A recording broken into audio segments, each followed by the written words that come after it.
Now that you've seen the process of importing an Illustrator file into Ceros, let's walk through how to pull in a Photoshop design. For this lesson, we're going to use this space-themed design, but feel free to use your own Photoshop file if you have one handy. Taking a look at this infographic in Photoshop, you'll see that our design is composed of a variety of images, icons, and text boxes. Instead of importing each of these as individual assets and then replicating that design in Ceros, we'll import the entire file to save time on the build. To import, drag and drop your design file into your project folder.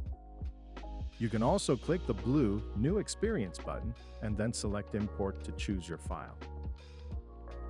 Taking a look at our Ceros Layers panel, you can see it mimics almost exactly the structure of our Photoshop file. We've also converted your text objects into live editable text in the studio.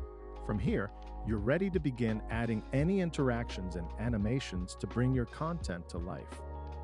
In the next video lesson, we'll walk through importing a file from Sketch.